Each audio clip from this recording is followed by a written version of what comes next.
Bismillahirrahmanirrahim. Assalamualaikum warahmatullahi wabarakatuh. Alhamdulillah, wassalatu wassalamu ala rasulillah wa ala alihi wa sahbihi wa man ihtada bihadihi wa istanna bisunnatihi wa aqtafa atharahu wa sunnatahu ila yaumiddin, amma ba'd. Inna asdaqal hadithi kitabullah وخير الهدي هدي محمد صلى الله عليه وسلم وشر الأمور محدثاتها وكل محدثة بدعة وكل بدعة ضلالة وكل ضلالة في النار، أما بعد.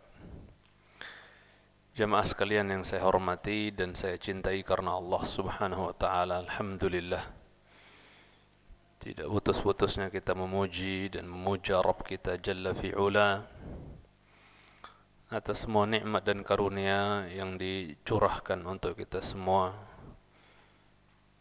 sehingga alhamdulillah kita bisa berkumpul kembali di rumahnya, datang sebagai tamu Allah Azza wa Jalla. Mudah-mudahan kita termasuk tamu yang pulang dalam keadaan beruntung meraih pahala dari sisi Allah Subhanahu wa taala. Kita hadiahkan salawat dan salam untuk Nabi tercinta Muhammad sallallahu alaihi wasallam, untuk keluarga, para sahabat, tabi'in dan atba'ut tabi'in, dan kita mohon kepada Allah Jalla Thana'uhu agar kita diberikan keteguhan hati dalam meniti sunnah-sunnah beliau yang mulia alaihi salatu wassalam. Amin ya Rabb. Kita akan lanjutkan insyaallah ta'ala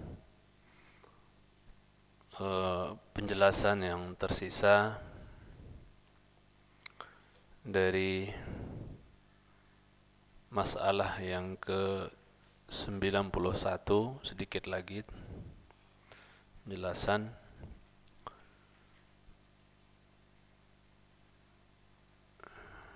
terkait tentang tegaknya masyarakat jahiliyah itu di atas apa? Al-baghi, yaitu kezaliman, kelewat batas.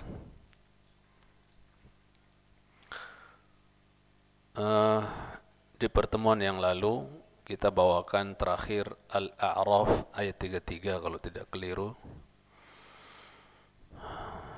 Ya, di situ Allah Subhanahu wa taala menggandengkan antara perbuatan zalim, yaitu al-baghi, itu digandengkan dengan fawahish, perbuatan keji. Kemudian digandengkan juga dengan apa? Asyirk. Dan juga digandengkan dengan al-qawlu 'ala Allah bighairi ilm, berkata tentang Allah tanpa ilmu. Ya, saking besarnya bahaya atau saking besarnya urusan yang terkait tentang kezaliman ini, sampai Allah gandengkan dengan dosa-dosa yang mengerikan, yaitu apa? Perbuatan keji, fawahish, wataknya adalah zina, kemudian syirik, dan juga berkata tentang Allah tanpa ilmu. Qul innama harrama rabbi al-fawahisha ma dhahara minha wa ma batana wal ithma wal baghya bighairi al-haqq wa an tushriku billahi ma lam yunazzil bihi sultana wa an taqulu 'ala Allahi ma la ta'lamun. Kemudian Al-Syeikh Al-Fauzan bin Abdullah Al-Fauzan melanjutkan penjelasan beliau. Wa qala ta'ala, beliau bawakan firman Allah berikutnya terkait tentang baghi, kezaliman. Dia membawakan ayat yang lain di surat An-Nahl ayat 90. Surat apa? Surat Lebah ayat yang ke-90. Allah berfirman, innallaha ya'muru bil adli wal ihsani wa ita'i dzil qurba wa yanha 'anil fahsya'i wal munkari wal baghi. Lihat, wal baghi ya'idzukum la'allakum tadhakkarun. Allah Subhanahu wa taala berfirman, dan ini ayat sudah kita jelaskan kalau nggak salah ditanya jawab ya, bagaimana hukum membaca ayat ini di akhir khutbah, ya kan? Kita sudah bawakan jawabannya Syekh Muhammad bin Shalih Al-Utsaimin rahimahullah. Kalau sesekali tidak dirutinitaskan, tidak didawamkan, maka insya Allah tidak masuk dalam kategori perkara baru dalam agama alias kebid'ahan. Tapi kalau dirutinkan terus menerus, dikhawatirkan masuk dalam perkara baru, ya. Karena memang Nabi SAW pun ya, selama para sahabat mendengar khutbah setiap pekan dari Nabi SAW, kecuali beliau dalam kondisi safar, maka tidak ada beliau merutinkan membaca innallaha ya'muru bil adli wal ihsan wa ita'i dzil qurba wa yanha 'anil fahsya'i wal munkari wal baghi ya'idzukum la'allakum tadhakkarun. Ya, setiap kali beliau di akhir khutbah. Tidak ada. Namun sesekali kalau dilakukan, la ba'sa bihi insyaallah. Tidak masalah, ya. Kemudian apa kata Allah? Sesungguhnya Allah ya'muru bil adl. Sungguhnya Allah memerintahkan apa? Berbuat adil. Inilah isinya agama. Ada perintah, ada larangan. Ada awamir, ada nawahi. Ya.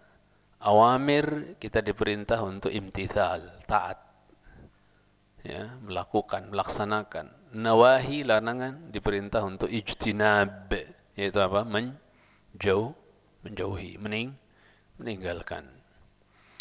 Sesungguhnya Allah memerintahkan dengan apa? Bil adl. Allah memerintahkan apa? Ya, berbuat adil. Adil dalam berucap, adil dalam berbuat, juga apa? Adil, ya, dalam bermuamalah dengan manusia, berinteraksi dengan manusia, juga apa? Hendaknya berbuat adil. Dalam segala sesuatu kita diperintahkan untuk apa? Berbuat adil, ya, dalam segala sesuatu. Sampai saya sering selip, hatta Imam Ahmad rahimahullah ta'ala berusaha beliau untuk adil hatta dalam masalah qublah, dalam masalah ciuman terhadap anak-anak. Tidak mau dia zalim. Sebagian dicium, sebagian tidak dicium.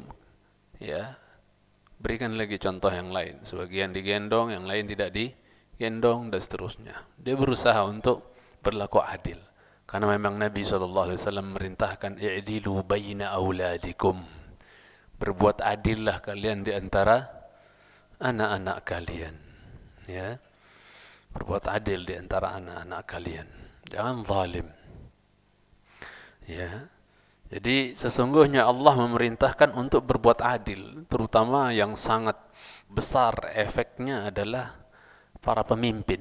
Hendaknya mereka menjadi pemimpin-pemimpin yang apa? Yang adil. Masya Allah, pemimpin kalau adil luar biasa keutamaannya jemaah. Dan efek keadilan mereka itu terhadap masyarakat, terhadap negeri, itu subhanallah, besar maslahatnya kalau mereka menjadi pemimpin yang adil. Pemimpin yang adil itu doanya mustajab. Pemimpin yang adil itu nanti di hari akhirat dia berdiri di atas mimbar dari cahaya, ala manabira min nur. Ya, banyak keutamaannya pemimpin itu kalau dia adil. Pemimpin yang adil akan dinaungi di hari kiamat di bawah, ya, naungan Allah. Di hari tidak ada naungan kecuali naungan Allah. Sebagian riwayat, ya, fi dhilli arshillah, arshir rahman, maksudnya di bawah naungan arsh Allah Azza wa Jalla. Ya, dan pemimpin kalau dia adil, fa ya subhanallah, masyarakatnya juga akan apa? Merasakan, ya, ketentraman, ya, keamanan, kenyamanan, karena pemimpinnya adil. Ya, semoga Allah menjadikan pemimpin-pemimpin kita pemimpin yang adil. Ya, pemimpin yang adil dan tidak berbuat zalim terhadap rakyatnya. Kita wallah demi Allah rindu sosok-sosok Umar bin Khattab. Kita rindu sosok-sosok Umar bin Abdul Aziz, cicit beliau. Pemimpin-pemimpin yang terkenal dengan apa? Al-adl, dengan keadilan. Di atas mereka semua Rasulullah sallallahu alaihi wasallam, pemimpin yang paling adil yang pernah ada sepanjang sejarah, alaihi salatu wassalam. Sampai saking adilnya apa kata beliau? Law anna Fatimah binti Muhammadin saraqat laqata'tu yadaha. Sekiranya putri Muhammad Fatimah mencuri, saya sendiri yang langsung apa? Potong tangannya. Lihat Nabi kita sallallahu alaihi wasallam. Berarti dalam menegakkan keadilan tidak pandang bulu. Mau siapa kayak tegakkan keadilan. Karena karakter jahiliyah yang jelek juga, jemaah, yaitu apa? Idza saraqa fihimu asy-syarif ya tarakuh. Kalau yang mencuri orang mulia, punya jabatan, punya kedudukan, punya jah, punya kedudukan, maka apa? Mereka tinggalkan, tidak ditegakkan apa? Had, tidak ditegakkan hudud. Wa idza saraqa fihim ad-dha'if aqamu 'alaihi al-hadd. Tapi kalau yang mencuri adalah orang lemah, orang miskin, orang remah, orang jelata, rakyat jelata, maka mereka tegakkan apa? Had. Ini adil enggak? Kezaliman. Dan mereka orang jahiliyah hidup di atas kezaliman itu, di atas kondisi seperti itu, jemaah. Dan ya sangat memprihatinkan kalau hal itu masih terlihat di hari ini gitu kan. Dan itu karakter jahiliyah yang mesti kita tinggalkan. Jadi sesungguhnya Allah memerintahkan dengan apa? Keadilan, berbuat adil. Ya. Kemudian wal ihsan. Allah juga memerintahkan untuk berbuat apa? Ihsan, berbuat baik, berbuat ihsan. Terutama ihsan dalam ibadah. Ihsan dalam beribadah, ihsan dalam beramal. Makanya Nabi kita di hadis Jibril ketika menjelaskan tentang ihsan, apa kata beliau? An ta'budallah, bukan yang lain-lain dulu. Ihsan itu an ta'budallah, engkau menyembah Allah, alias kau beribadah kepada Allah. Ka'annaka tarah fa in lam takun tarah fa innahu yarak. Kau menyembah Allah, beribadah kepada Allah seolah-olah kau apa? Seolah-olah kau melihatnya. Kalau kau tidak melihatnya, apa? Sungguhnya dia Allah melihatmu. Jadi hendaknya dalam salat kita apa? Ihsan. Dalam puasa kita ihsan. Ihsan bisa kita artikan itqan. Yang benar, yang tepat, enggak ngasal, itu ihsan. Ihsan, itqan. Ya. Kita salat ya usahakan sesuai dengan sunnah, ya. Ya, sering saya sampaikan di sebagian majelis, kalau takbiratul ihram misalnya, ya berusaha ihsan dalam ibadah salat kita. Itqan, pas, tepat, jangan malas-malas. Ya. Atau ya berusaha ngikutin sunnah, walaupun sah mungkin gerakan yang lain, cuman ya yang pas mbok ngikutin sunnah gitu. Dalam hadis Ibnu Umar, ya ujung jari kita ini sejajar dengan apa? Bahu, dan ini yang lebih kuat karena Abdullah bin Umar hidup tiap hari sama Nabi. Kalau riwayat sejajar dengan telinga dari sahabat Malik ibn al-Huwairith, beliau tak lama dengan Rasulullah sallallahu alaihi wasallam pulang ke kabilahnya berdakwah kepada kaumnya, ya, sehingga tak tiap hari selalu sama Nabi sallallahu alaihi wasallam. Yang meriwayatkan sejajar dengan dua telinga. Ingat, tidak menyentuh, tapi sejajar, tidak menyentuh. Kalaupun ada yang tengah-tengah, di bawah telinga dan di atas pundak, tengah-tengah seperti ini pun insya Allah itu bentuk menggabungkan dua riwayat tersebut, tidak masalah. Ya, yang penting jangan ngasal gitu, berusaha ihsan, itqan dalam ibadah. Ya, yang pas ikuti sunnah Nabi sallallahu alaihi wasallam. Jangan ngasal gitu loh jemaah. Jadi Allah merintahkan berbuat ihsan juga, ya, ihsan dalam ibadah, ihsan kepada manusia, ihsan kepada makhluk secara umum, hatta kita ihsan terhadap binatang, ya enggak? Kita ihsan terhadap binatang. Makanya jemaah para ulama mengambil faidah bahwa kenapa sampai seorang penuntut ilmu atau orang berilmu itu dimohonkan ampun hatta oleh semut dalam lubang, ikan di air. Antum bisa hitung jumlah ikan di dunia ini yang di dalam air, semuanya memintakan ampun. Berapa jumlah semut di lubang? Semuanya mengistighfarkan orang berilmu, orang yang menuntut ilmu. Fa ya subhanallah. Kenapa mereka ikut mengistighfarkan? Karena orang berilmu lah yang tahu bagaimana berinteraksi yang benar dengan makhluk Allah yang lain. Kalau nggak ngaji, ya main bakar-bakar aja semut buat umpan mancing atau burung. Sarangnya digosrok-gosrok, kemudian di apa? Mak-maknya, induk-induknya dibakar dan seterusnya demi bisa mendapatkan apa? Telurnya misalnya. Dia nggak dengan ilmu, dia nggak ihsan terhadap makhluk. Karena nggak ada ilmunya. Kalau orang berilmu tahu, nggak boleh bunuh semut selama dia tidak mengganggu. Sampai dalam hadits Bukhari Allah menegur seorang nabi yang digigit oleh seekor semut, malah disuruh bawa api ke lubang semut, bakar semua. Yang gigit satu kok yang lain jadi kena getah. Paham maksudnya? Ya. Itu. Jadi ihsan hatta terhadap makhluk Allah. Makanya antum tidak asing di telinga kita semua sabda Nabi sallallahu alaihi wasallam, inna Allah katabal ihsan ala kulli syai. Sungguhnya Allah mewajibkan berbuat ihsan atas segala sesuatu. Fa idza qataltum fa ahsinul qitlah. Bila kalian membunuh, bunuh yang baik. Jangan mencincang, jangan memutilasi, tamthil, jangan, haram dalam Islam. Bacok-bacok, penggal-penggal sudah, jangan dimutilasi, dipotong kemaluan, ya. Gimana orang-orang jahiliyah dahulu kalau perang sadis, cincang-cincang, mutilasi, motong kemaluan dan yang lainnya, motong telinga, belek dada dan seterusnya. Keji itu, jelek, buruk. Ya. Wa idza dzabhtum fa ahsinud dzibha. Apabila kalian menyembelih binatang, maka baguslah dalam apa? Menyembelih. Di antara bentuk bagus menyembelih, wal yuhidda ahadukum syafratah wal yurih dzabihatah. Hendaknya seorang kalian menajamkan apa? Pisaunya, sebagaimana Ismail pesan bapaknya agar pisau yang dipakai untuk nyembelih nanti itu benar-benar apa?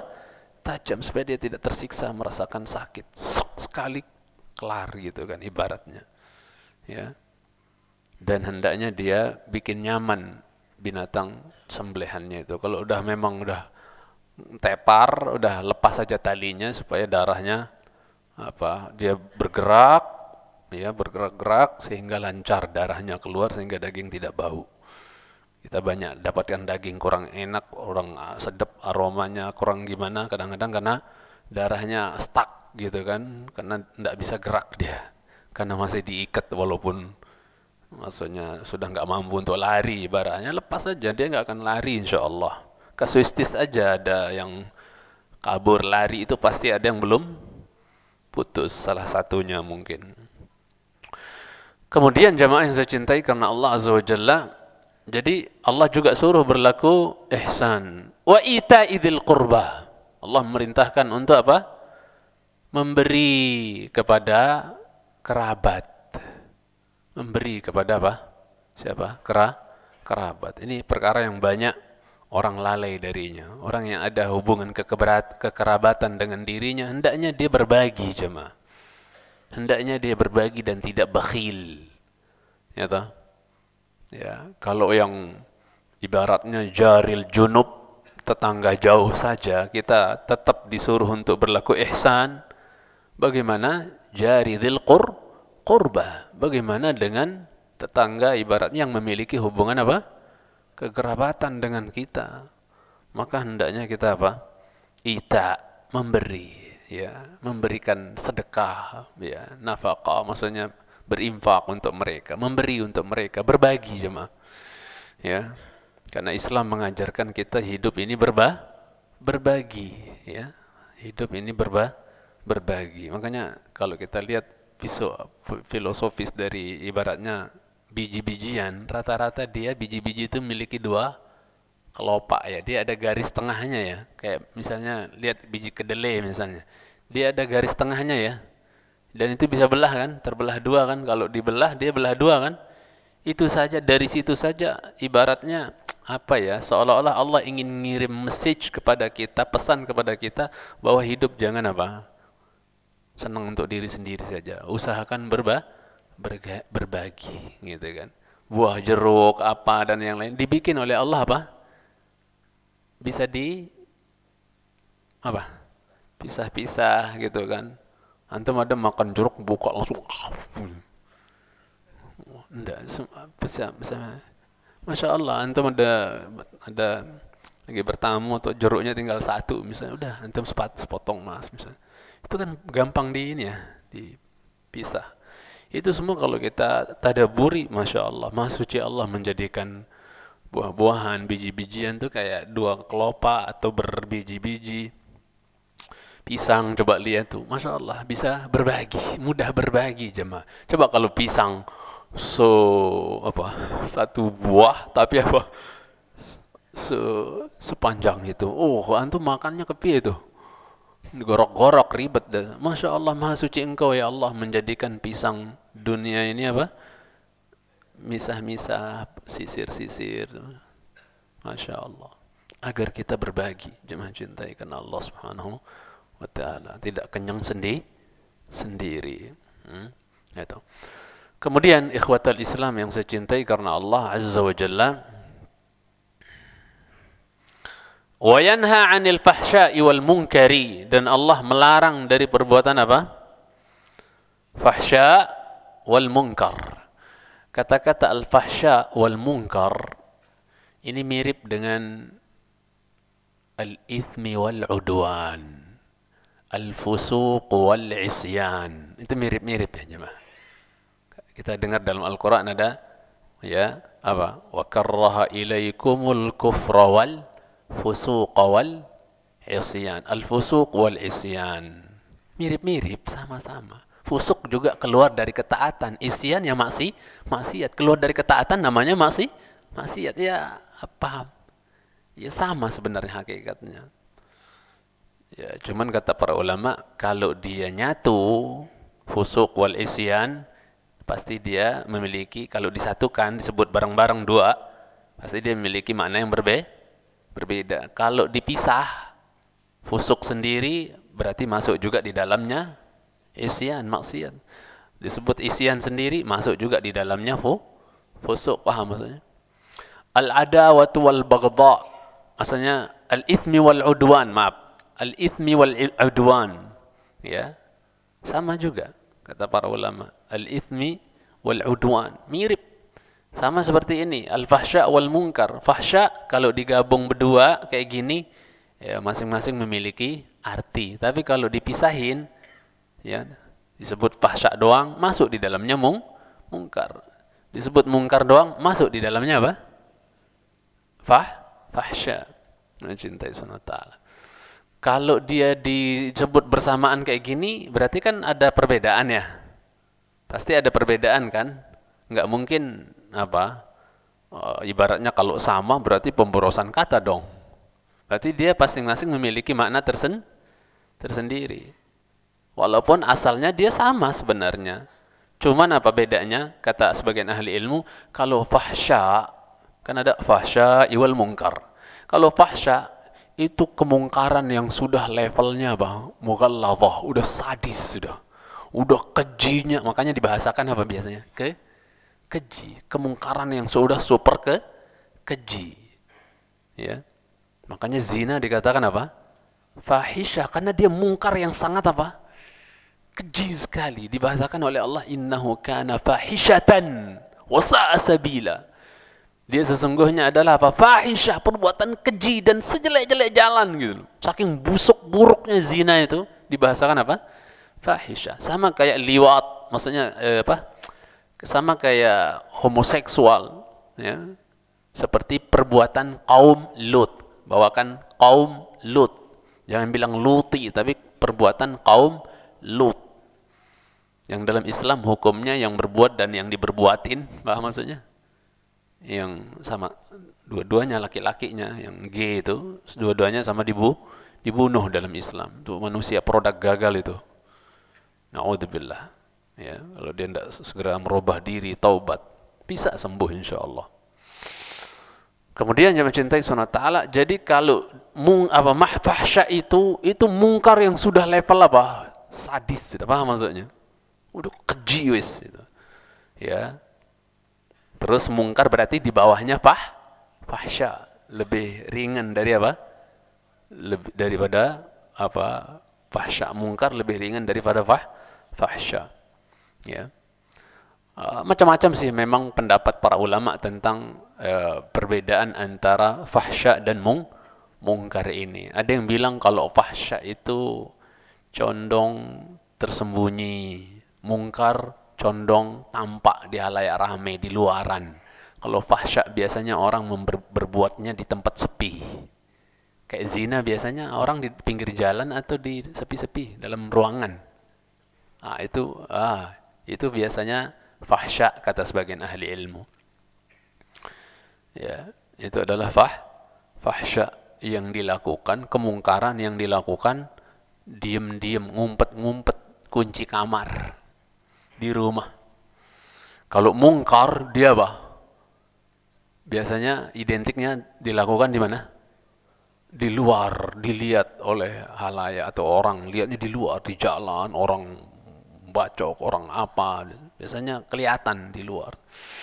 Kalau fahsya lebih ini dia lebih silent ibaratnya ya.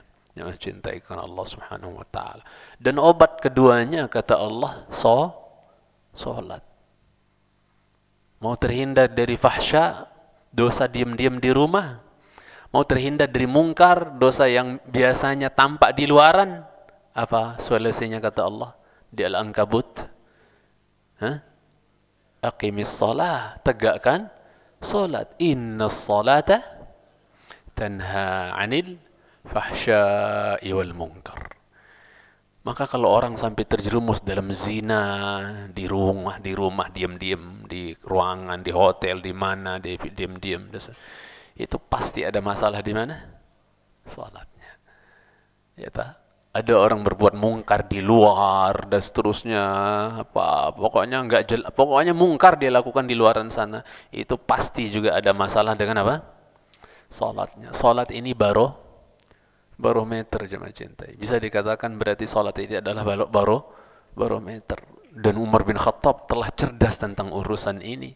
Beliau kalau ngirim surat ke gubernur-gubernur beliau di daerah-daerah, di negeri-negeri yang jauh dan seterusnya, kirim surat ke mereka, ya, ke pekerja-pekerja beliau, pegawai-pegawai beliau, gubernur-gubernur beliau, wali-wali beliau. Itu isi suratnya apa jemaah? Inna ahamma umurikum ilayya salatakum. Perkara terpenting kalian bagi saya adalah urusan salat kalian. Beliau faham kalau ente urusan salatnya yang merupakan urusan hamba dengan Allah kelar, bagus, insya Allah dengan makhluk juga apa? Bagus. Alias kalau hablum minallahnya cakep, dengan sendirinya seperti Ibnu Qayyim katakan, orang kalau hablum minallahnya cakep, bagus, maka hablum minannasnya juga dengan sendirinya Allah akan apa? Baguskan. Aslih fima bainaka wa bainallah, aslahallahu laka ma bainaka wa bainan nas. Perbaiki antara dirimu, hubungan antara dirimu dengan Allah, pasti Allah akan memperbaiki antara hubungan dirimu dengan manusia. Yang cintai Allah Ta'ala. Terutama dalam kehidupan rumah tangga. Perbaiki sholat kita biar kehidupan rumah tangga kita apa? Antang, bagus, nyaman, sakinah, mawaddah, warahmah. Samara kata orang. Sampai ada kompleks samara gitu ya. Kemudian jemaah yang saya cintai karena Allah Subhanahu wa taala,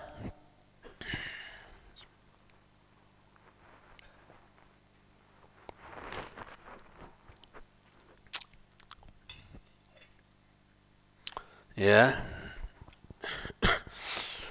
Kemudian apa yang Allah Subhanahu wa taala larang? Wal baghi. Ah, ini dia syahidnya. Sesuai dengan pembahasan tegaknya masyarakat jahiliyah di atas apa? Al baghi apa? Kezaliman. Yang perbuatan zalim ini kata Nabi sallallahu alaihi wasallam jemaah di hadis yang diriwayatkan oleh Imam Al-Bukhari dalam Adabul Mufrad. Hari apa Ahad kemarin kalau nggak salah pada maghrib saya pernah baca hadisnya di Keranggan sana. Nabi bersabda alaihi salatu wassalam, apa kata beliau? Ma min dhanbin ajdaru an tu'ajjala lahu al-uqubatu ma'a ma yuddakhiru lahu fil akhirah. Dalam sebagian riwayat ada kata-kata fil akhirah, ya. Itu apa? Min apa? Al-baghi wa qati'atir rahim, kata beliau alaihi salatu wassalam. Enggak ada dosa yang paling pantas, paling layak, paling bisa, paling cepat, ya gitu ya. Paling cepat, paling layak, paling pantas untuk disegerakan sanksinya, azabnya, sanksinya di dunia bersamaan dengan apa? Yang disimpan buat dia dari azab nanti, sanksi nanti di mana? Di akhirat. Jadi ini menunjukkan hadis ini kalau orang berbuat zalim terus dia disegerakan sanksinya cash di dunia misalnya, maksudnya di dunia setelah dia berbuat zalim Allah kasih dia sanksi di dunia, jangan merasa aman, masih ada yang lebih sadis nanti di mana? Akhirat. Maka ngeri zalim itu, berbuat zalim itu ngeri. Wes di dunia tambah lagi nanti di akhirat. Ya toh? Maka jangan pernah menzalimi orang yang mencintai karena Allah Subhanahu wa taala di dunia dan di akhirat nanti. Ya. Apa dua hal itu yang bisa, maksudnya yang disegerakan azabnya atau sanksinya di dunia sebelum yang disimpan kelak di akhirat dari sanksi? Al-baghi. Yang pertama adalah apa? Kezaliman. Yang kedua, qati'atir rahim. Yaitu apa? Memutus tali silaturrahim. Dan tali silaturrahim, nyambung silaturrahim itu yang dikatakan arham itu siapa ya? Khilaf para ulama. Siapa arham yang wajib kita sambung itu? Wattaqullaha alladzi tasaaluna bihi wal arham. Siapa arham itu? Ada yang bilang arham itu adalah yang haram kita nikahi. Nggak boleh nikah sama bapak, nggak boleh nikah sama ibu, nggak boleh nikah sama saudara, saudari, sama apa? Ya paman, ya. Maksudnya sama bude kita dari bapak maupun ibu, itu kan haram dinikahi ya. Oh, itu arham, harus disambung, kalau diputus dosa. Tapi agak sempit kalau ini ya, ranahnya agak sempit kalau ini. Ada yang mengatakan bahwa arham itu adalah yang apa? Kalau si mayit meninggal dia dapat apa? Warisan, terbatas kepada yang dapat warisan. Itu arham yang harus disambung, yang harus disilaturahimin gitu. Ini pun masih agak sempit. Yang lebih dikuatkan oleh para ulama, arham itu adalah orang-orang yang ada hubungan nasab. Walaupun kalau apa? Bagi warisan tidak dapat warisan. Mau yang dapat warisan maupun nggak dapat warisan, yang penting ada apa? Rantai nasab, garis keturunan, itu namanya arham, mesti disambung. Walau bisalam, kata Nabi, bulu arhamakum walau bisalam. Sambung silaturahim kalian walaupun dengan ucapan salam. Dan HP hari ini sangat mendukung untuk kita melaksanakan perintah itu. Yang jarang kita datengin di kampung, Pak D, Pak Le, siapa? Mana kabar Pak D? Itu sudah apa? Assalamualaikum warahmatullahi wabarakatuh, gimana kabar? Udah. Apalagi sebagian ulama mengafdalkan kalau nyambung silaturahim dengan memberikan apa? Sesuatu sedekah apa, nafkah, infak. Oh masya Allah, itu udah nyambung banget, ya kan? Yang kita biasanya kalau orang Jakarta pas pulang kampung baru ya ngasih apa ya, 50.000 berapa gitu kan, gitu. Jangan-jangan kita jarang pulang kampung gara-gara nggak bisa ngasih lagi ya. Enggak, ini bercanda aja. Kemudian jemaah cintai karena Allah Subhanahu wa taala, ya, kata Allah sekali lagi wal baghi. Allah melarang dari perbuatan apa? Baghi, ya. Coba antum hitung di sini jamaah, ya. Antum hitung di sini, maksudnya dari semua yang Allah suruh ini, ya, semua yang Allah perintahkan di sini, maksudnya apa yang disebut di dalam ayat tadi, di dalam surat An-Nahl ayat 90 ini, semua yang disebut itu Allah akhiri dengan ya'idzukum la'allakum tadhakkurun. Ya'idzukum. Allah apa? Allah apa? Mau idah itu apa? Nasihat? Ya'idzukum. Allah apa? Menasihati kalian. Ya. Ya'idzukum. Allah menasihati kalian. Dan kalau kita sedikit flashback ke kata-kata innallaha ya'muru bil adl, saya mau nanya jemaah, keadilan yang paling tinggi, paling agung, paling besar itu apa? Mantap. Antum, siapa yang jawab? Antum. Tauhid. Keadilan paling tinggi itu adalah apa? Tauhid. Keadilan paling besar, paling agung itu adalah tauhid. Maka orang kalau ngomong keadilan, nggak pernah dia mikirin bagaimana tauhid bisa tegak. Alah, ngomong doang. Camkan sekali lagi, saya ulangi, keadilan tertinggi itu adalah apa? Tauhidullah. Karena Allah telah menyebut zalim paling zalim itu apa? Ini ilmu, perhatikan, ingat ini, catat nih. Zalim paling zalim itu apa? Syirk. Inna syirka la zulmun azim. Coba. Lawanannya adil apa?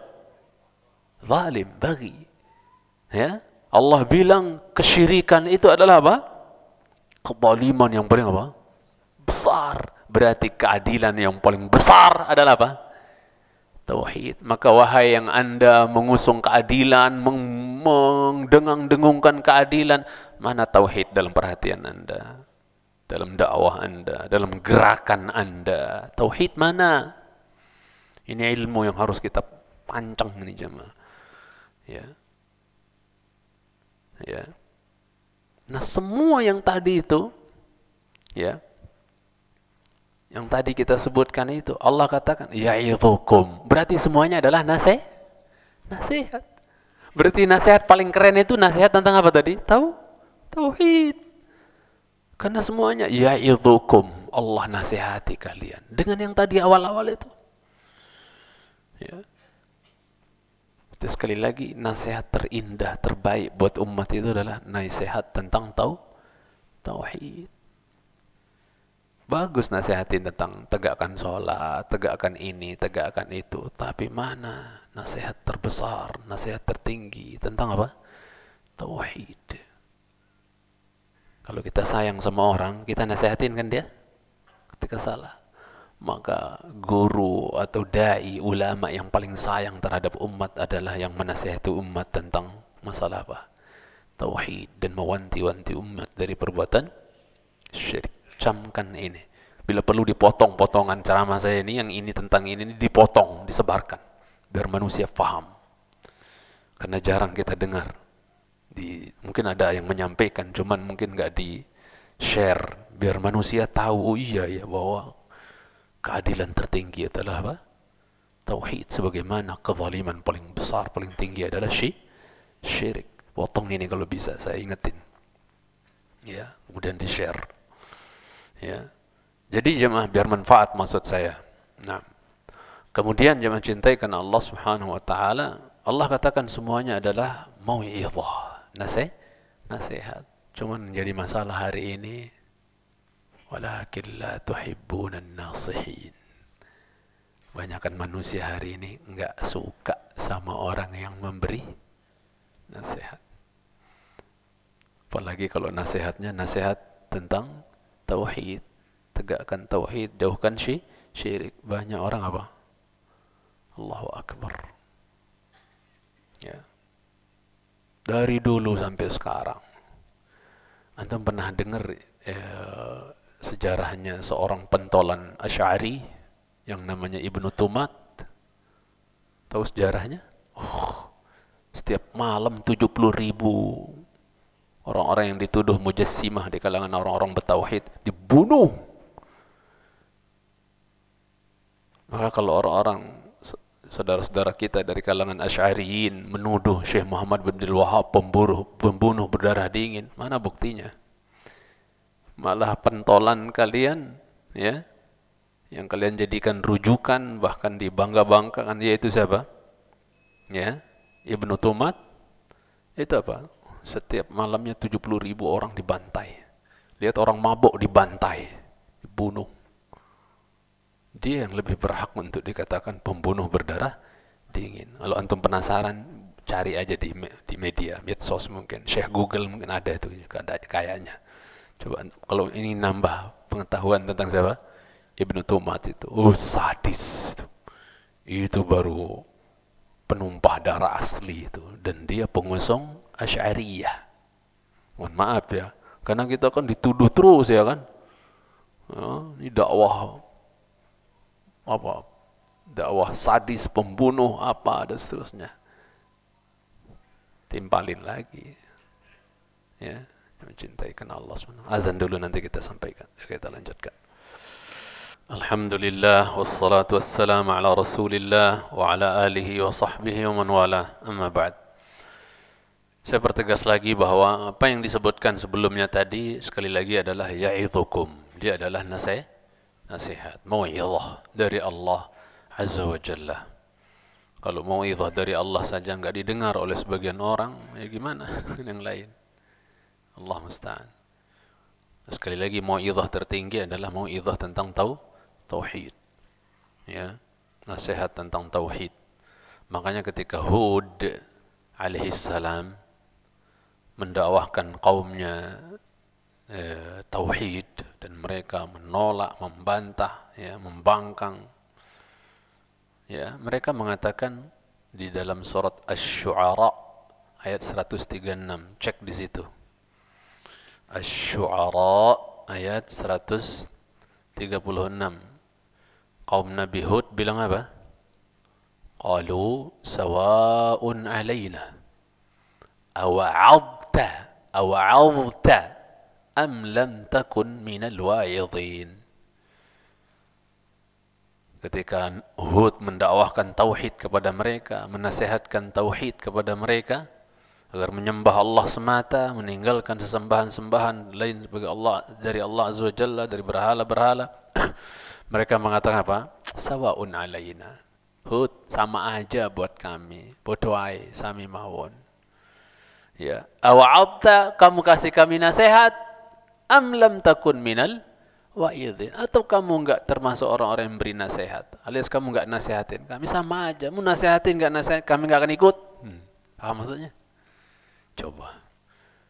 Berarti dari sini saja udah ketahuan ya, tauhid itu adalah nasihat, mau'izah. Tapi kenapa orang enggak suka dengan nasihat ini ya?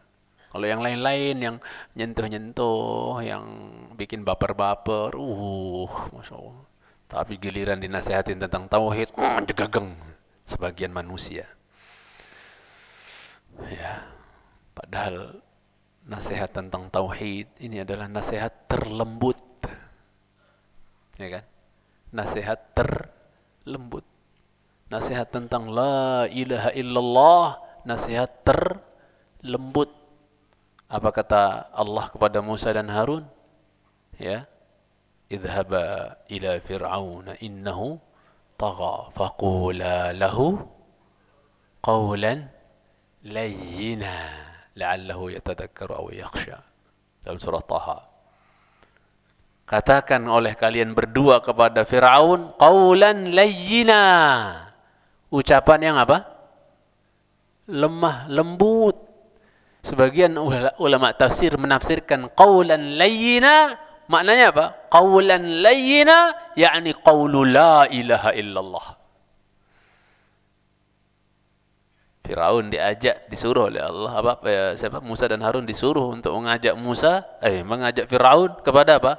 Qaul la ilaha illallah, dan dialah qawlan layyina. Ucapan yang apa? Lembut. Berarti dakwah tauhid ini sebenarnya dakwah yang apa? Lembut. Tapi saking sebagian masyarakat karena ustadznya yang nyampein mungkin tegas ketika ceramah, dibilangnya apa? Keras. Ya gimana kalau kita ceramah sepi, bisik-bisik. Tauhid itu bapak-bapak, ibu-ibu, tauhid itu adalah ya ya pada tidur semuanya Ustaz. Ngantuk apa ya? Ya mesti angkat suara lah. Nabi SAW kalau berkhutbah merah mata beliau, pipi beliau merah, ka'annahu mundiru jaish, seolah-olah beliau pengerah pasukan, maksudnya komandan perang yang sedang menyemangatkan pasukannya dan seterusnya. Semangat beliau SAW. Ya, jadi yang keras apanya? Yang kita bawakan qala Allah, qala Rasulullah. Keras ya? Qala Allah, qala Rasulullah keras. Ya, kalau suaranya itu kan sekedar wasilah supaya terdengar sampai, ya bayangkan kalau kita tablik akbar atau apa menyinggung masalah tauhid atau apa, bisik-bisik serami itu yang datang, insya Allah 5 menit udah sepi lagi, pulang. Ya enggak, mau harus lantang biar semangat dan jelas denger apa yang disampaikan itu kan. Tapi ya itu kadang dibilang keras, padahal yang disampaikan Allah berfirman, Rasul bersabda. Kerasnya di mana jemaah cintai Subhanahu wa taala? Ya. Makanya kitab-kitab para ulama terkait tentang tauhid itu penuh dengan qala Allah, qala Allah, qala ta'ala. Antum baca kitab-kitab Syekhul Islam Ibnu Taimiyah rahimahullah yang dibilang Syekhul Khawarij. Ya. Bukan Syekhul Islam tapi Syekhul Khawarij. Semoga Allah berhidayah kepada beliau. Tetap dia seorang muslim, saudara kita semuslim. Sekeras apapun dia, kita nggak tahu akhir perjalanannya.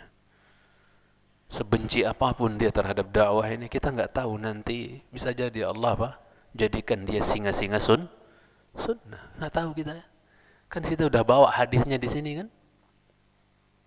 Kita udah bawa hadisnya. Hadis Sahih Muslim tentang 2 orang yang berteman di zaman Bani Israel. Yang satu kana mujtahidan, yang satu semangat ibadah, soleh, taat, lurus, pokoknya mantap wis. Yang satunya apa? Muqassir. Wis maksiat, sesat dan pokoknya. Setiap hari yang baik ketemu sama temannya yang jelek bilang apa? Aksir. Stop mas, tobat, kembali kepada kebenaran, kepada hak, ketaatan. Tiap hari diingatkan, dia lihat lagi maksiat atau menyimpang atau apa, aksir, berhentilah, stop. Ya toh? Sampai kepada ketika dia merasa sudah ini orang dinasehati, dipesen, diingat, ditegur, enggak ngefek sama sekali. Akhirnya dia sampai apa? Mengatakan apa? Demi Allah, Allah enggak akan mengampunkan buat si fulan. Dia bersumpah Allah enggak akan mengampuni si fulan. Akhirnya Allah Allah mengatakan apa? Man dzalladzi yata'alla 'alayya alla aghfira li fulan. Siapa yang yata'alla atas saya? Yata'alla itu bersumpah bahwasanya Allah enggak bakal melakukan ini. Itu yata'alla. Di sini dia bersumpah Allah enggak akan ampuni dia. Ketika dua-duanya mati, maka apa? Dihadapkan dua-duanya kepada Allah. Ternyata apa? Yang dibilang Yang bejat dulu. Itu malah Allah maafkan. Yang baik banget, yang soleh, yang lurus, itu malah apa? Masuk ke dalam neraka. Karena Allah bilang, wa ahbattu amalah. Aku hancurkan, aku hapus amalan dia. Ya. Aku hapus amalan dia. Makanya nanti akan ada nih, setelah ini langsung nih. Nanti ada pembahasan tentang bahwasanya apa? Orang-orang yang ujub dengan amalannya. Langsung nih nanti. Masalah keberapa? Ke-92. Ujub dengan amalan. Itu jahiliyah punya karakter. Ingat, kita nggak tahu akhir perjalanan seseorang, jemaah. Ya, ayo kita doakan Siapapun dia, kita doakan ya. Dia muslim, masih muslim, kita doakan. Bagaimanapun kebencian dia, fitnah dia, kemana-mana kan selalu ya. Kemana-mana dia memfitnah begini, begitu, dan seterusnya. Jadi, sampai orang ilfil juga kadang-kadang kok kajian isinya fitnah, cerca, hinaan. Kita yang difitnah, anteng aja, dakwah jalan aja, nggak pernah mau gubris. Ya nggak usah Ustaz, kita gubris nggak? Ya, nggak mau gubris. Dari situ orang akan menilai, ya kan? Ya, dari situ orang akan menilai mana yang benar-benar. Biarkan orang menilai. Nyata? Gitu. Kita nggak usah gubris. Isbir ala madadil hasudi fa inna sabraka qatiluh. Inna an-nara ta'kulu nafsaha illam tajid ma ta'kuluh. Sabar kau atas hasutnya orang-orang yang hasad, dengki, benci, sabar saja. Dibilang sesat, dibilang ya sabar, wis. Jangan digubris. Ya. Karena kesabaranmu akan membunuh dia. Ya enggak? Terbukti enggak? Ada orang hasad sama antum, menyebar ini, antum diam aja, tidak apa? Aktif, tidak apa? Tidak respon, tidak dilayani. Mati sendiri dia nanti, stres dewe. Ya enggak jemaah? Fa inna sabraka qatilu, kesabaranmu akan menghabisi dia sendiri. Kesabaran kita akan menjadi pembunuh bagi dia. Gambarannya apa? Innan nara ta'kulu nafsaha illam tajid ma ta'kuluh. Api dia makan dirinya sendiri kalau tidak ada yang dia lahap, ya enggak? Sabar. Dan tetap kita doakan beliau-beliau tuh agar mendapatkan apa? Hidayah. Sebagaimana beliau-beliau juga memohonkan kepada kita menurut versi beliau agar kita dapat hidayah. Oh, itu ya, kita juga mohonkan. Ya tinggal nanti ya kita mohonkan hidayah buat mereka. Dan kita nggak tahu akhir hayat kita nggak tahu akhir hayat beliau-beliau. Ya nggak jemaah? Bisa jadi sekarang yang jadi singa sunnah, malah jadi musuh sunnah di akhir hayatnya. Bisa nggak? Bisa. Bisa. Yang benci sunnah hari ini musuh sunnah, bisa jadi jadi singa sunnah. Dan banyak di negeri kita ciri-ciri apa contoh-contohnya. Yang tadinya tahu-taunya jadi singanya sunnah. Ini mengingatkan saya kepada tokoh al-bid'ah dahulu di zamannya al-Imam Asy-Syaukani rahimahullah, seorang ulama tafsir dari negeri Yaman. Imam Syaukani rahimahullah, boleh cerita dikit? Imam Syaukani rahimahullah bertahun-tahun beliau berdakwah di negeri beliau di Yaman itu. Ada seorang dedengkot ahlul bidah yang sangat benci dan menghasut beliau dan seterusnya. Sangat benci sama dakwah beliau. Ya tak? Cuman Imam Syaukani malah apa? Sabar. Udah, yang namanya ujian dakwah. Apalagi kalau dakwahnya tauhid, sabar. Ya, sabar. Qadarullah si syekh ini, dia fakir orangnya. Syekh ini fakir, miskin banget, papa. Tapi sekali ngomong, manusia apa? Sami'na wa ata'na, panutan soalnya. Ketika dia sakit, sampai kabar ke Imam Syaukani, ternyata Imam Syaukani adalah apa? Orang yang pertama kali datang ke rumahnya untuk menjenguk. Wah, indah sekali kalau akhlak ini ada di hari ini. Maka saya ketemu sama Pak Kiai siapa atau siapa, ya Masya Allah, Muslim beliau, kita hormati sewajarnya ya. Kita jangan sini lain finnar, jangan. Enak kali nuduh-nuduh orang. Neraka di tangan kamu apa? Jangan. Cintai sentara. Mereka saudara kita, ya, mungkin perlu diluruskan, butuh. Jadi didatangin itu. Otomatis ketika dia datang, kan murid-murid beliau bagi dua tuh.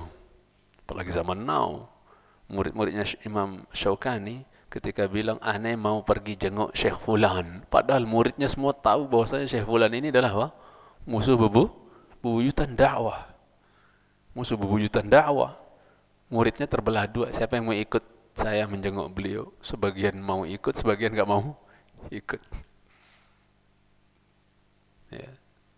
Maka ketika beliau datang ke rumahnya, ketuk pintu, yang buka anaknya. Terperanjat nggak anaknya?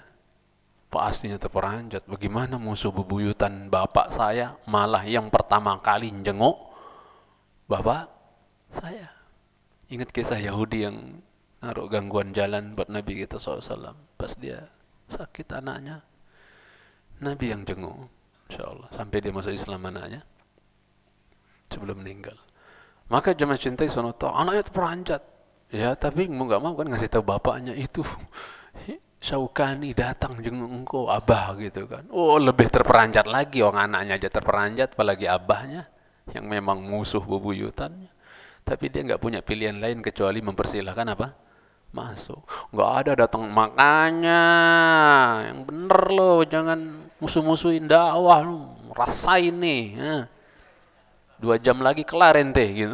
Jangan. Mana ada dakwah ngajarin kita kayak gitu. Yang ada doa. Kalau bisa bacain beliau ruqyah apa dan seterusnya, bacain dan seterusnya. Ya, Masya Allah ya. Maka jemaah cintai karena Allah Subhanahu wa taala, ya. Ketika ya sudah kan sunnahnya ziarah nggak ramah-ramah ya kalau orang sakit ya, takut istirahat atau apa sunnahnya. Maka apa? Beliau keluarin kantong dari gocek beliau, suruh keluar dulu murid-muridnya, ingin menjaga apa? Keikhlasan. Ya, ingin jaga keikhlasan. Ini lihat contoh dari ulama kita bahwa apa? Menjenguk musuh bebuyutan malah bawa duit. Coba kalau kita pisang, ya enggak, apel, apa lagi, ya, anggur, jeruk, itulah biasa. Apa? Dikeluarin, disuruh keluar muridnya dulu, kemudian setelah aman, tidak ada yang lihat, dikeluarin gocek, pegang tangannya. Ini buat berobat atau buat, pokoknya untuk hadiah gitu. Masya Allah. Sejak itu yang tadinya jadi musuh besar sunnah, berubah tersulap jadi apa? Singa sunnah. Membela dakwahnya Imam Syaukani rahimahullah ta'ala. Ya, luar biasa mereka jemaah cintai sama ta'ala.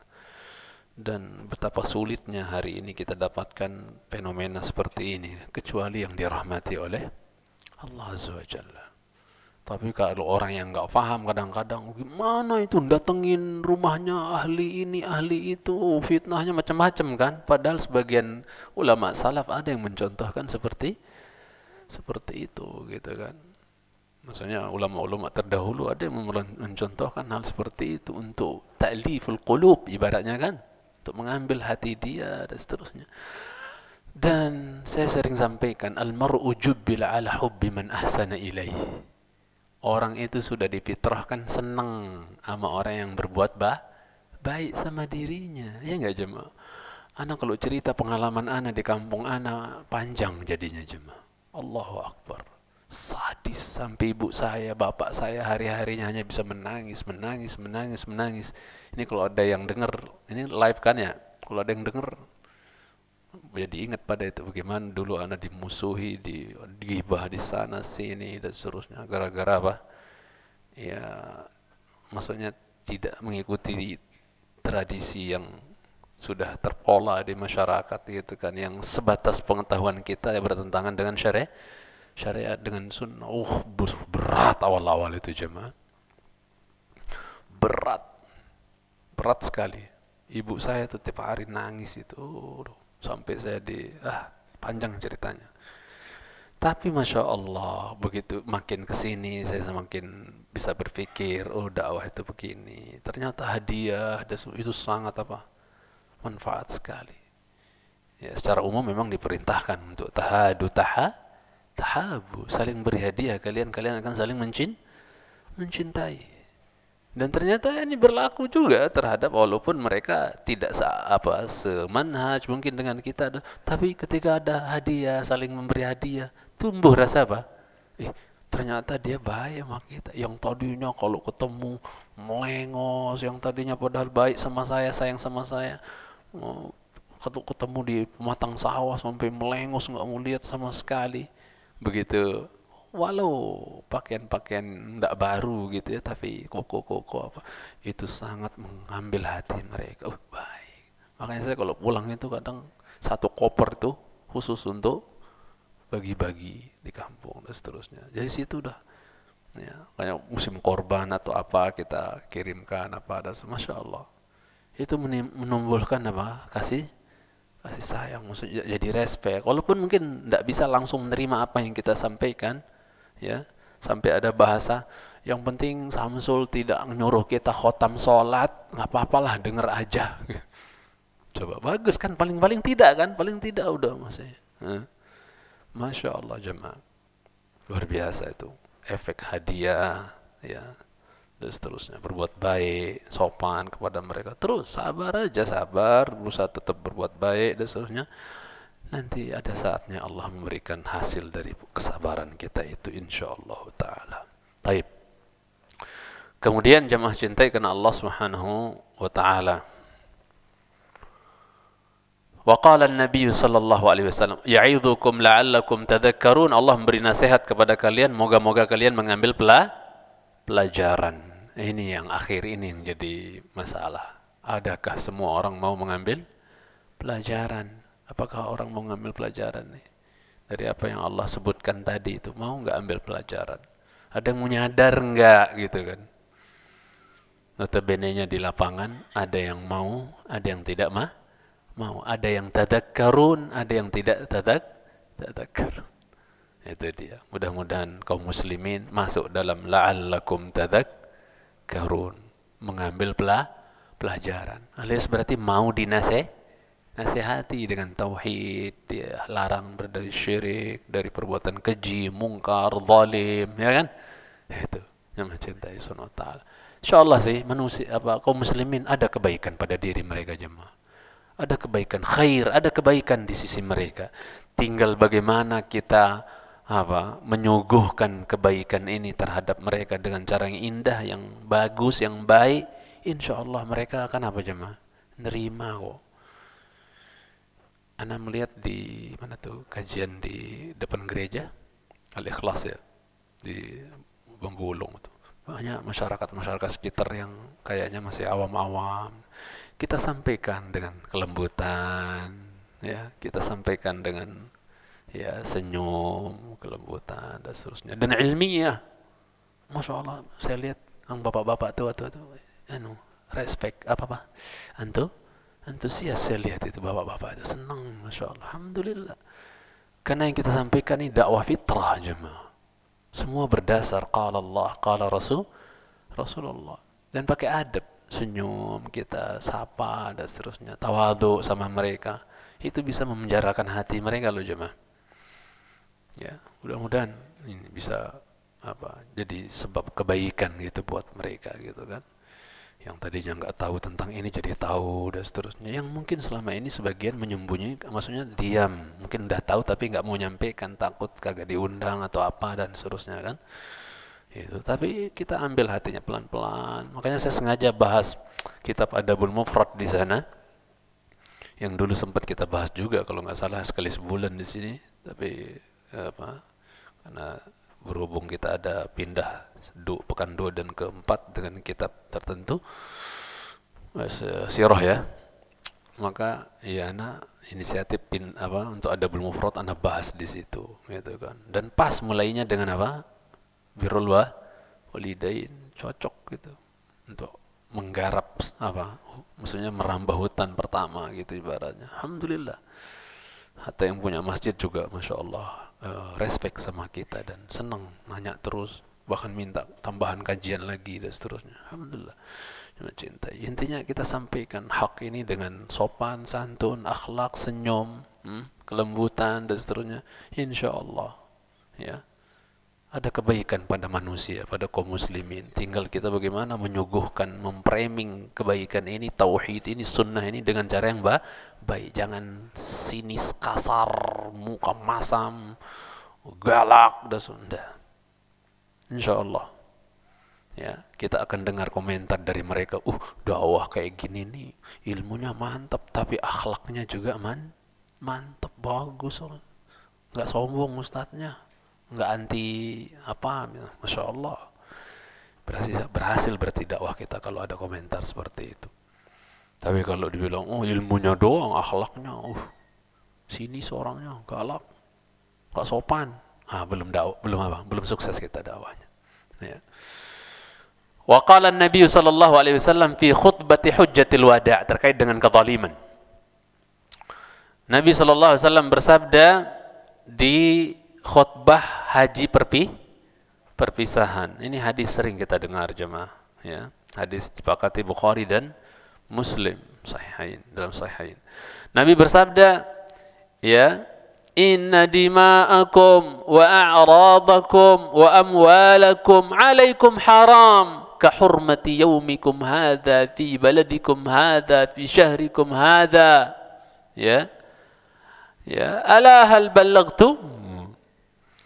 Nabi bersabda alaihi salatu wassalam di khutbah perpisahan haji wada, ya, di haji perpisahan, di khutbah di hari Arafah.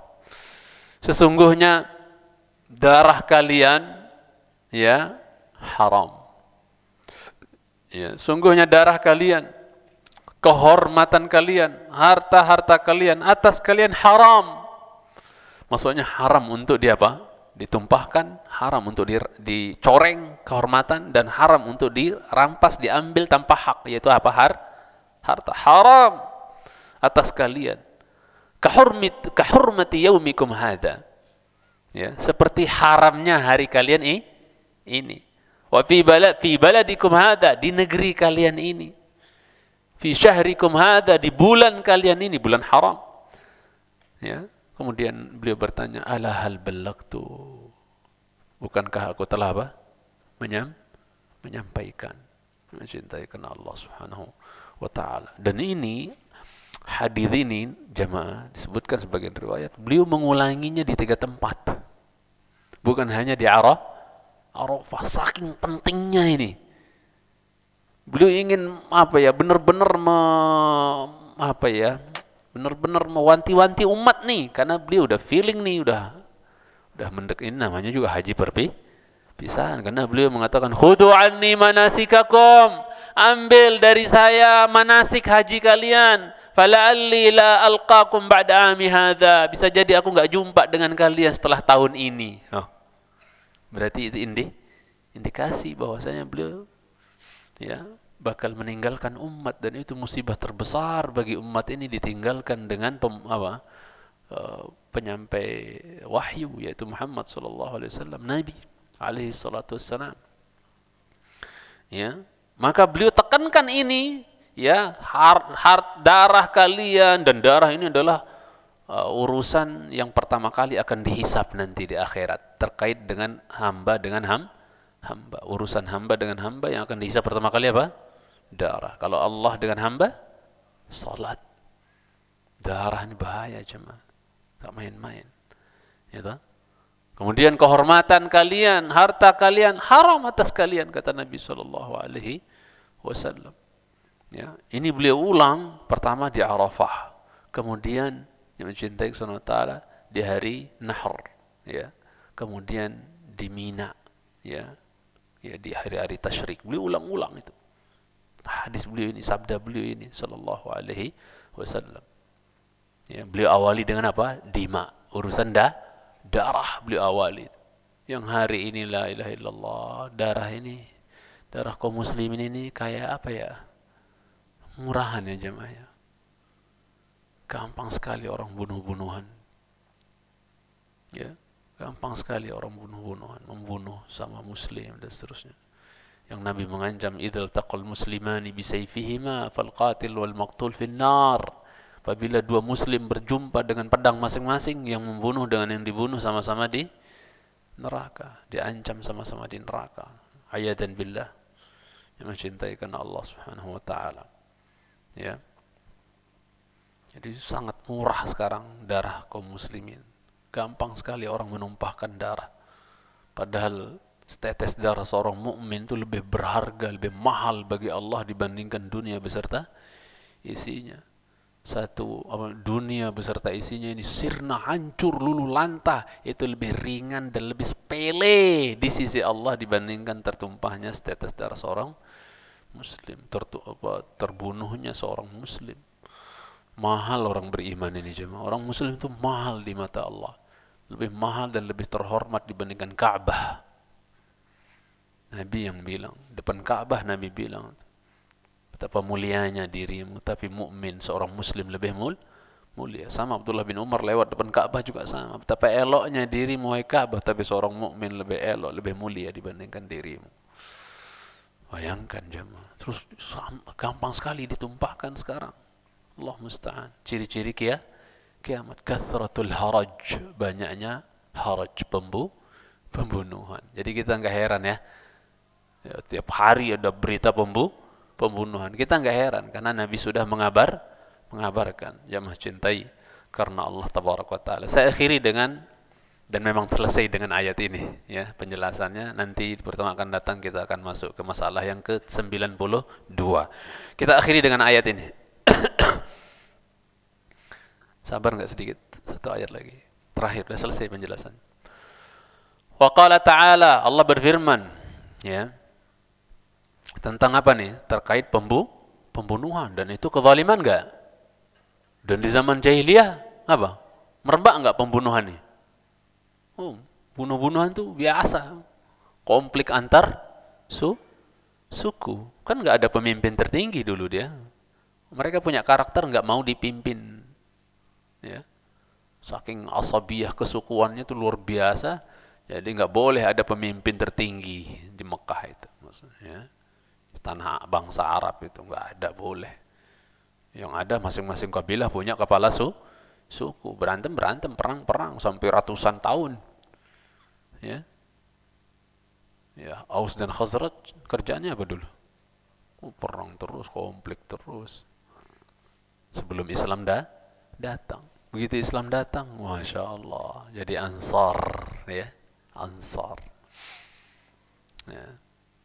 Kemudian jemaah cintai karena Allah Azza wa Jalla, Allah berfirman, "Wa may yaqtul mu'mina." Nah, ini kezaliman berat ini, membunuh jemaah.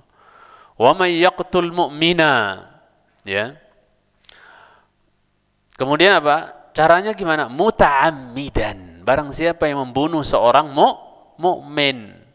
Bagaimana cara bunuhnya? Muta'ammidan, sengaja. Karena ada yang qatlu apa? Dengan an-amd, ada yang ghairi amd. Maksudnya ada yang sengaja, ada yang tidak sengaja. Qatlul khata, ya, karena salah. Ada orang berburu, nembak burung pergam misalnya kan. Nembak burung pergam misalnya. Tahu-taunya di pohon apa misalnya? Pohon apa? Pohon dut ya. Tahu dut enggak itu? Yang hitam itu camblang, Jamblang, suku burung bergam lagi makan camblang. Ternyata ada orang lagi tar gitu, plung, gede banget burungnya, ternyata manusia. Itu muta'ammidan atau gairu muta'ammid? Ya, tidak sengaja, qatlul khata. Beda hukumnya nanti antara bunuh sengaja dengan yang tidak sengaja. Ya. Barang siapa yang membunuh seorang mukmin dengan sengaja, fajazauhu jahannam. Hitung ya. Yang pertama apa? Diancam dengan apa? Jahannam. Satu. Terus apa lagi? Khalidan fiha. Dua. Kekal. Nanti kita akan jelaskan makna kekal di sini apa. Yang ketiga apa? Wa ghadiballahu alaihi. Allah apa? Marah besar, murka atas dia. Yang keempat apa? Wa la'anahu. Allah laknat dia. Ya Allah, membunuh itu jelek sekali jemaah. Mengundang laknat. Ya. La'anahu, Allah laknat dia. Wa a'adda lahu 'adzaban 'azima. Yang kelima, Allah telah siapkan buat dia apa? Azab yang besar, pedih, besar. Padahal sebenarnya satu aja disebut udah cukup nggak harus sampai 5 segini, harusnya satu aja udah cukup sebenarnya kan. Tapi biar tahu bahwa membunuh itu bukan perkara kecil, 5 ancamannya sekaligus. Paham? Padahal satu aja dengan bilang apa? Fajaza'u jahannam. Wis, kelar sampai situ. Cukup nggak? Sudah cukup untuk menjadi apa? Zajr rada' bagi manusia untuk tidak melakukan pembunuhan. Tapi biar apa? Biar benar-benar takut manusia dari menumpahkan darah tanpa hak, Allah langsung kasih 5 ancaman. Ya jahanam, ya kekal, ya murka, ya laknat, azab yang besar. Kurang apa lagi coba? Biar mikir tuh kalau mau bunuh orang. Makanya saya heran ada ikhwan laporin sama ana. Padahal baru ya, tapi saya nggak saya sebut ya, itu takutnya singgung nanti kalau ada orangnya. Ya janganlah sebab-sebab sepele malah tantang-tantangan mau carokan. Kan lucu is ngaji. Ya kan? Janganlah. Ya. Jangan. Ini juga saya pesan nih nasihat, kalau antum main bola antar masjid, imam masjid atau apa misalnya, udah untuk senang-senang aja, seru-seruan. Itu nasihat saya buat ikhwan. Gak apa-apa daripada antum habisin waktu buat WA-WA-an gak jelas, buka sana buka sini, medsos dan seterusnya. Mending antum apa? Cari waktu untuk ngumpul sama ikhwan, kenalan dan seterusnya untuk memperkuat ukhuwah. Innamal mu'minuna ikhwah. Enggak apa-apa, tapi apa? Main bolanya ya seruan, futsalnya seru-seruan. Jangan ada yang Allah musta'an mau berantem, mau tonjok jotos-jotosan dan seterusnya, bahkan karena masalah sepele ya, tantang-tantangan mau saling bunuh dan itu memalukan itu.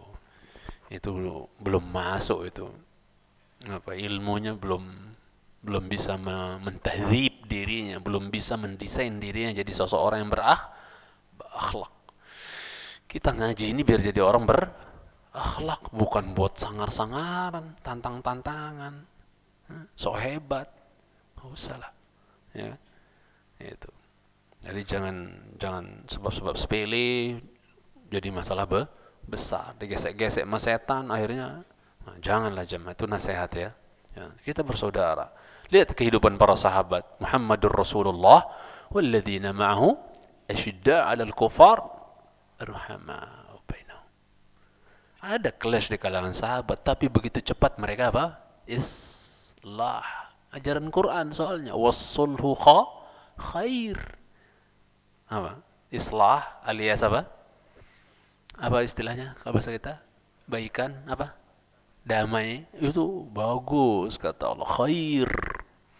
Isinya kebaikan semua. Jangan awet gitu kan, mencintai sunnah ta'ala. Kemudian apa? Ya, jamaah yang saya cintai karena Allah Subhanahu wa taala. Ya. Jadi orang yang membunuh seorang mukmin secara sengaja, diperhatikan nih. Itu apa? Diancam dengan 5 ancaman tadi. Yang perlu kita selipkan sedikit di sini adalah kata-kata khalidan fiha, kekal di dalam jahannam. Kekal di sini maknanya apa? Maka diperinci ya jamaah ya, tipe pembunuhan yang bikin kekal di jahannam dengan pembunuhan yang enggak bikin kekal di jahannam. Harus diperinci, antum ingat itu ilmunya. Yang pertama, kalau orang membunuh seorang mukmin secara sengaja, mustahilan. Apa? Dia menganggap halal, enggak apa-apa, halal kok. Berarti dia kafir. Dia menghalalkan pembunuhan terhadap seseorang mukmin. Dia anggap sesuatu yang halal. Kafir dia. Bisa kekal maksudnya dia kekal di neraka selama-lamanya ya, khalidannya. Kalau dia anggap membunuh seorang mukmin itu adalah sesuatu yang halal, padahal tidak halal.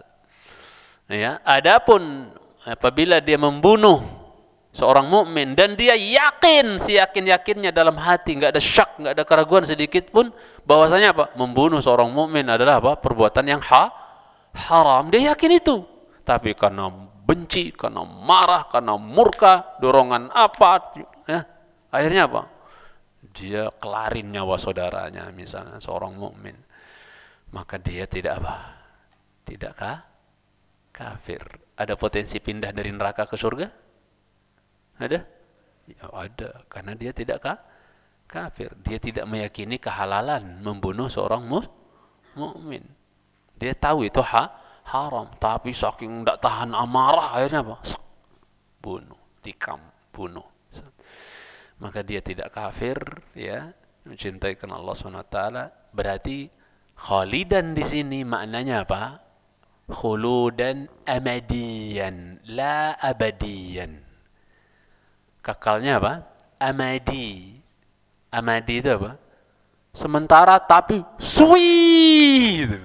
Apa suwi? Lama sekali. Sampai saking lamanya dibilang kekal. Walaupun ujung-ujungnya dia akan keluar dari neraka. Kalau yang khulud abadi, ya nggak ada keluar selama-lamanya berarti. Yang mencintai Allah Subhanahu wa taala. Dan biar kita tahu membunuh ini lebih sadis dari zina. Ada nggak ancaman zina seperti ayat tadi? Ada nggak ancaman zina seperti apa?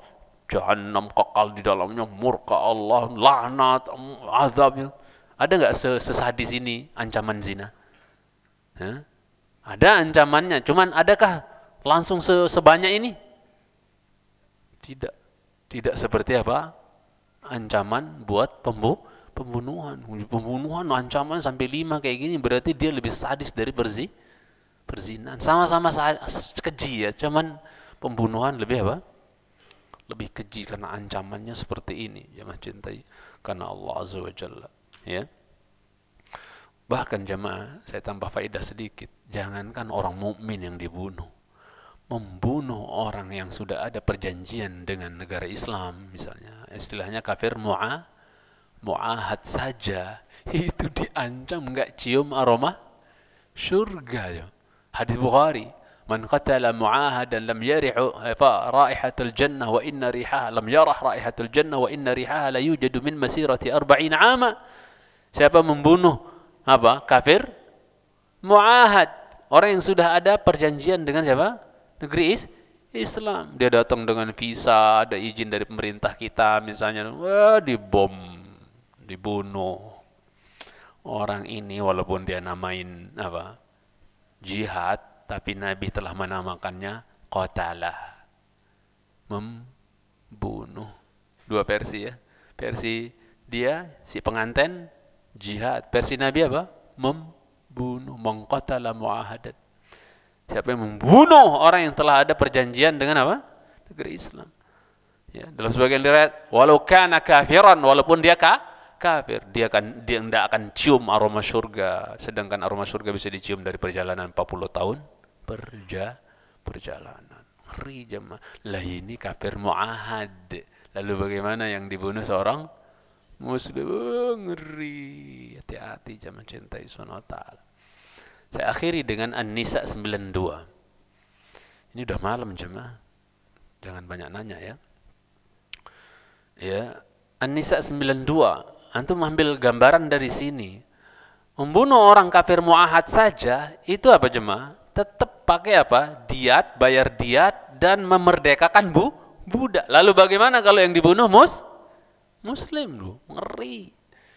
Orang kafir mu'ahad, orang kafir yang ada perjanjian dengan kaum muslimin saja untuk diamankan, untuk tidak diganggu dan seterusnya, dan pemerintah sudah memberikan keamanan, jaminan keamanan tersebut, dibunuh pula. Wah, nah Allah yang bikin hukum An-Nisa 92. Ya, di potongan ayatnya itu di akhir-akhir, wa in kana min qaumin bainakum wa bainahum mitsaq. Apabila dari kaum itu antara kalian dengan mereka ada perjanjian, berarti kafir apa namanya? Mu'ahad, ada perjanjian dengan negeri Islam. Ya. Bahkan jemaah, walaupun yang memberikan jaminan keamanan itu satu orang muslim di penduduk negeri itu. Jangankan ada orang bule datang mau urusan bisnis sama antum misalnya ke Indonesia. Jangankan satu negara jangankan pemerintah yang apa? Menjamin keamanannya. Satu orang muslim saja, teman bisnisnya di Indonesia, satu orang muslim, saya kasih jaminan buat dia, maka nggak boleh diganggu oleh se-Indonesia. Paham? Apalagi yang menjaminnya adalah pemerintah. Lebih sadis lagi, lebih ngeri lagi, nggak bisa disentuh jemaah. Dubes dibom apa itu? Itu kerjaannya orang-orang yang punya indikasi pemikiran khawarij, nggak paham, merusak citra Islam, semangat tanpa ilmu, yang mencintai karena Allah Subhanahu wa taala. Jadi kata Allah Azza wa Jalla, kalau di antara kalian dengan mereka ada perjanjian, fadiyatun musallamah. Bayangkan ada diat, ada denda ila ahlihi, kepada keluarganya, itu kafir padahal. Wa tahriru raqabah, dan memerdekakan apa? Budak yang mukminah, yang budak yang beriman. Faman lam yajid fasiyamu syahraini mutatabi'ain. Siapa yang enggak mampu, ya maka dia puasa apa? 2 bulan berturut-turut. Taubatan minallah, sebagai bentuk taubat dari Allah buat dia. Wa kana Allahu aliman hakima, dan adalah Allah dari dulu maha mengetahui dan maha bijaksana. Terus bagaimana kalau yang dibunuh mukmin? Ini kafir muahad. Jangan macam-macam tentang pembunuhan ini, enggak main-main jemaah. Wa bi iqamati hadhil ahkam ar-rabbaniyah istatabbal aman, dan dengan menegakkan hukum-hukum ya Tuhan ini, itu maksudnya hukum-hukum Allah ini, maka akan tersebar keamanan, wasadat al-mahabbah bainal muslimin, akan kaum muslimin akan terpimpin dengan kecintaan, dan ya menyebar ke rasa kasih sayang, cinta di antara mereka. Wazalat anhum fawdal jahiliyah, akan hilang sirna dari mereka kerusakan-kerusakan jahiliyah, ya, yang mencintai. Wa anjuhiyatuha, wa an juhiyatuha, dan juga akan hilang ya kebodohan-kebodohan, kedunguan jahiliyah, kesombongan jahiliyah. Anjuhiyah itu bisa bermakna sombong, bisa bermakna dungu. Itu akan hilang. Walhamdulillahi rabbil alamin. Ini penjelasannya selesai. Nanti kita masuk ke yang ke-92. Ini udah malam ya, gimana jemaah? Udah malam ya, mau tanya jawab enggak? Undur aja ya, undur usah dulu ya, ya Pak ya. Hah? Sabtu beda pelajaran, berarti Rabunya dijawab insya Allah. Karena enggak enak, karena anak semangat untuk menyelesaikan penjelasan supaya nanti pertemuan akan datang pindah ke masalah yang berikutnya. Jadi kita prein dulu lah tanya jawab, sabar ya, mohon maaf bagi yang bertanya. Barakallahu fikum wa sallallahu alaihi Muhammad wa ala alihi wasallam. Subhanakallahumma bihamdik, asyhadu an la ilaha illa anta, astaghfiruka wa atubu ilaik. Assalamualaikum warahmatullahi wabarakatuh.